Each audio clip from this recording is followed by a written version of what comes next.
Hello everyone, Eid মানে আনন্দ, ঈদ মানে খুশি।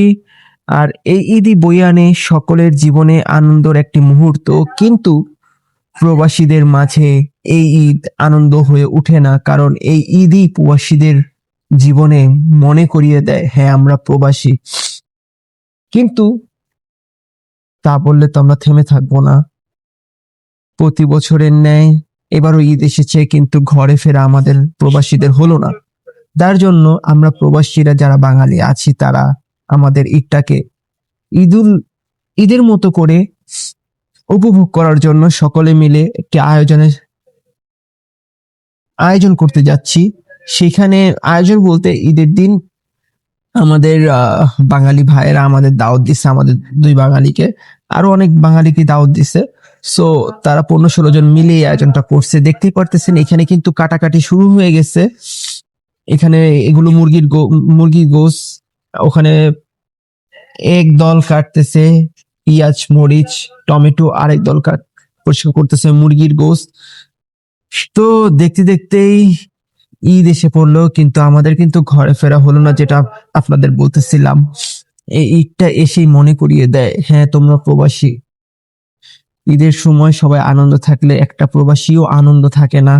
আমরা বিকালে গেছি তাদের বাসায়, তারা বলতেছে ভাই সকাল থেকে ঈদ মনে হইতেছিল না, আপনারা আসছেন এখন মনে হইতেছে। আর এখানে দেখো, তারা গরুর গোশত নিয়ে আসছিল, তো গরুর গোশত গুলো ভিজিয়ে রাখছে, ঠান্ডা ছিল, ফ্রিজে ছিল, যার কারণে ভিজিয়ে রাখছে। তারা 2-3 দিন আগেই বাজারটা করছিল। তো এখন এটা যখন ছেড়ে দিছে বরফ, তখন সেটা পরিষ্কার করতেছে, ধুইতেছে।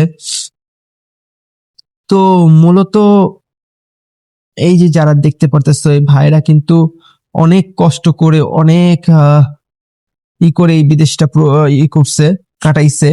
বিদেশে যখন তারা নতুন আসছে আমাদের এই কোম্পানিতে, আসার পরে তাদেরকে 3 মাস বেতন আসে নাই, কোনো কিছু আসে নাই। তারা যে কিভাবে চলছে তারাই জানে।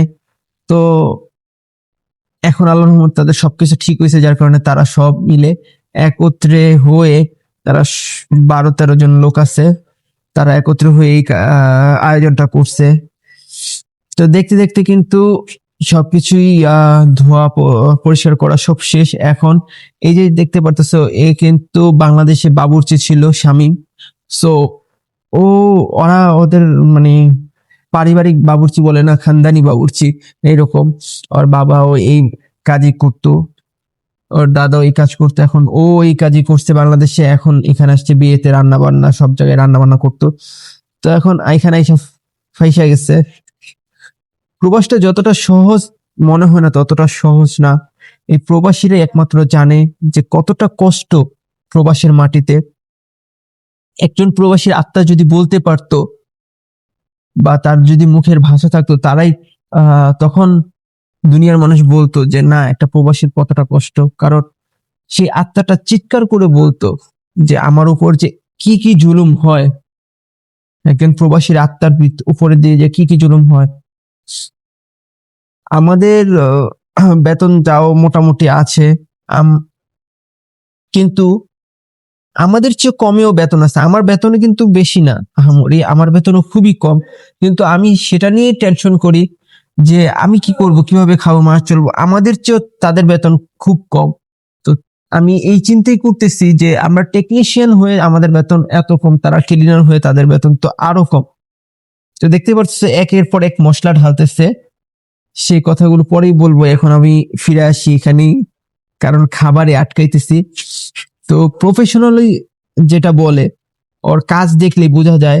শুরুতেই দেখছিল ওর পেঁয়াজ কাটা তোমরা, আর এখানে দেখতে পারতেছো দারচিনি, এলাচ, আর তেজপাতা, গরম মশলা যে কয় ধরনের আছে সবই দিছে, এবং পেস্ট করা ওই যে যে মশলাটা আছে সেগুলো দিছে। মানে একটা মানুষকে দেখলেই বোঝা যায় যে সে প্রফেশনাল কিনা, তার কাজ দেখলেই বোঝা যায়। আর খাবারের টেস্টের কথা কি বলবো, বিয়ে বাড়িতে আমি মনে হলো বাংলাদেশে মানে 1 বছর হয়ে আসতেছে আমি সৌদি আসছি। তো আমার কাছে এই খাবারটা খাওয়ার পরে মনে হলো যে আমি 1 বছর পর বাংলাদেশে কোনো বিয়ে বাড়িতে খাইতেছি, এরকম মনে হয়েছে। সেম স্বাদ সেম, কিন্তু ও বলতেছিল ভাই এখানে কিন্তু অনেক মশলা কম আছে। আমাকে বলতেছিল যে এখানে সব মশলা নাই, খুবই কম মশলা আছে, তাও কিরকম হবে জানি না, কিন্তু আমি বলছি এটা বেস্ট। আমার কাছে এটা বেস্ট হয়েছে, কারণ আমি প্রায় 1 বছর পর আবারও খেলাম বাংলাদেশি খাবার। এইখানে যেই খাবারই খাই বাংলাদেশি হোটেলে খেলেও মানে ওই তৃপ্তিটা আসে না বাংলাদেশি, বা নিজেরা পাকায় খাইলে ওই তৃপ্তিটা আসে না বাংলাদেশের খাবার। কিন্তু ও রান্নার করার পরে আমরা যখন খাইছি, আমার কাছে লাগছে যে না, আমি 1 বছর পর বাঙালি খাবার খেতেছি। কোনো বাঙালি বিয়ের অনুষ্ঠানে গেছি বাংলাদেশে, আমি বাংলাদেশে আসি, আর এই দিনটা আমার কাছে অনেক ভালো গেছে। শুধু আমার কাছে না, ওদের কাছেও ভালো গেছে, কারণ আমরা এই দিনটা সব বাঙালিরা একসাথে এখানে বসে আড্ডা করছি, মজা করছি। রান্নার ফাঁকে আমরা আবার ওরা কি করছে, আমাদের যে দাওয়াত দিচ্ছে, সবার যাওয়াত শুধু রাতের বেলা ছিল, আমরা দুপুর থেকে আইসা পড়ছি। আমাদের বলছিল যে ভাই আগের দিন আইসা পড়েন, ঈদের আগের দিন সারাদিন থাকবেন, তো এটা তো পসিবল না, যার কারণে আমরা দুপুরবেলা গেছি। দুপুরবেলা বলতে আহ 2টা দিয়ে গেছি আমরা ওদের ওখানে। যাওয়ার পরে আমরা মজা করছি। তো আমাদের সাথে ওদের সম্পর্কটা অন্যরকম, বন্ধুত্ব সম্পর্ক, ভাইয়ের সম্পর্ক। এই যে মোশারফ ভাই, ভালো এক মনের একজন মানুষ, মানে কি বলবো, রাতুল ভাই, মোশারফ ভাই, তারপরে এই যে আমার নামে আমার মিতাও আছে একজন, ওই যে খাটে বৈশা রয়েছে দেখছো। আমরা অনেক মজা করছি এই দিনটায়। রাতের বেলা সমুদ্রের পাড়ে চলে গেছিলাম, ওদের রুমের থেকে সমুদ্রের পাড় আরো কাছে।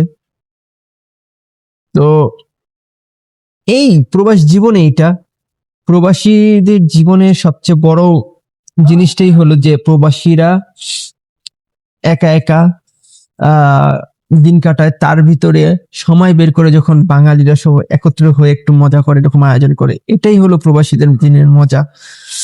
তো কি করবো, প্রবাসে আছি, ফ্যামিলি ছাড়া, পরিবার ছাড়া। এখন আমরা যে কয়জন বাঙালিরা আছে, আমরাই একটা পরিবার, যারা একসাথে কাজ করি, একসাথে থাকি। তো ওই হিসাবে, তো এইখানে কিন্তু দেখতেই পারতেছো, কাজের মাঝখানে হাত নাড়াইতে আসছে, হ্যাঁ, সবুজ ভাই। মানে সে তার হাত না দিলে খাবার মজা হবে না, তার কথা। আর সবচেয়ে বড় কথা, একটু ভিডিও ছাড়বে টিকটকে, ফেসবুকে, তার জন্য করতেছে, আমারে বলে যে ভাই একটু করে দেন। ওই যে কথায় আছে না, আগে হাঁটুনি পান বাটুনি, তো কিছুটা এরকম, মানে সব জায়গায় তার থাকতে হইব, তার হাতটা একটু আসতে হইব, ফোকাসে তার আসতে হইব। আমরা এখানে কাজ করতেছি, মানে এরা কাজ করতেছে হলো শসা ছিলার, তারে বলছে সে শসার ভিতরে ডিজাইন করতেছে কাঁটা চামচ দিয়ে, মানে বিয়ে বাড়ির শসার স্টাইল সালাতের। যাই হোক, সবুজ ভাই ভালো মনের একজন মানুষ, মানে সে কিন্তু আমার খুবই বড় বয়সে, কিন্তু তার কথাবার্তা চলনে কিন্তু ওরকম মনে হয় না, সে বন্ধুর মতো থাকে আমার সাথে। মনে হয় বড় কোনো ভাই থাকলে এরকমই হয়। যাই হোক, আমার বড় কেউ নাই, আপন মামতো ভাই, চাচতো ভাই আছে, কিন্তু আমি যেটা বলতেছি, প্রবাসের মাটিতে এরকম একজন মানুষ পাওয়া, এটা আমার জন্য খুবই ভাগ্যের ব্যাপার। মানে এই প্রবাসে আইসা আমি 1 মাস এখানে যখন ছিলাম, পাপার থেকে আলাদা হওয়ার পরে কোম্পানিতে, তখন কিন্তু খুব একাকিত্ব ছিলাম। আমি বাঙালি একা, সব ইন্ডিয়ান পাকিস্তানি। সো যখন সবুজ ভাই আসলো, আল্লাহর রহমতে আমার কাছে এখন আর কোনো সমস্যা মনে হয় না, কারণ আমরা দুইজনে মিলে অনেক মজা করি। তো এইখানে দেখছে আমাদের জন্য এই যে পাস্তা বানাইছে, বিফ পাস্তা, এই রাতুল ভাই আর অনেক কষ্ট করে বানাইছে। তো যাই হোক, এই যে ফাইনাল খাবার, পোলাও, সাদা পোলাও করছে, এখানে ডিম ভাজছে, সিদ্ধ ডিম, আর এখানে হলো, এটা হলো চিকেন, আর এটা হলো mutton, sorry beef, beef rezala, chicken rezala, সাদা পোলাও। উফ, কি একটা যে জমে গেছে, জমে ক্ষীর, আর সালাদ তো ছিলই, কোক ছিল, মানে ঠান্ডা।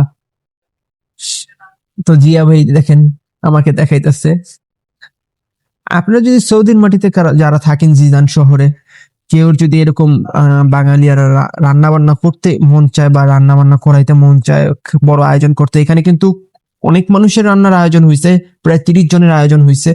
তো বিদেশের মাটিতে এটা অনেক অনেক।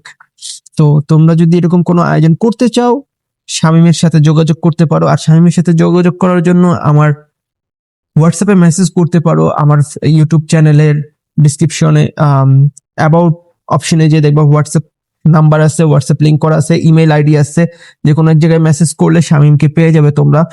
সো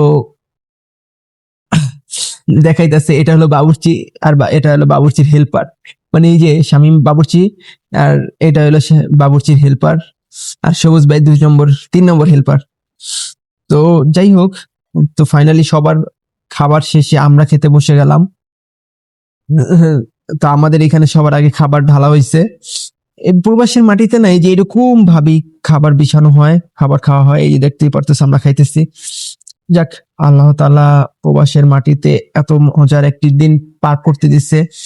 হ্যাঁ, একটু খারাপ লাগছে, কুরবানির ঈদ প্রত্যেকটা ছেলের একটা ইমোশন থাকে, কিন্তু সেই ইমোশনটা আমরা তখনই আমাদের আবেগটা চলে যায় যখন দেখি না দেশে আমাদের পরিবার সুখে আছে, পরিবার অনেক ভালো আছে।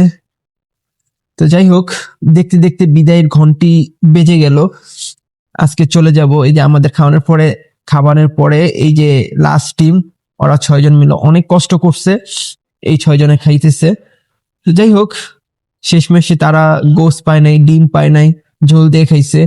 যে জিনিসটা আমার আফসোস লাগছে, আমি তখন বলছিলাম বসের কথা। আর এই যে এখানে একজন নেপালি দেখতে পাচ্ছ, তারা কিন্তু নতুন 2 জন আসছে কোম্পানিতে। যাই হোক, বিদায়ের ঘন্টা এসে গেছে। আমরা রাতের বেলা কিন্তু খাওয়া দাওয়া শেষ করে সমুদ্রের পাড়ে গেছিলাম, দেখছি সৌদিরা নাচতেছে। তো মোশারফ ভাই বলে সৌদিরা নাচে, আমরাও গাড়িতে গান লাগায় নাচবো। তো গাড়িতে গান লাগানোর পরে মোশারফ ভাই নাচতেছে, গানের সুরে সুরে আপনারা বিদায় নেন।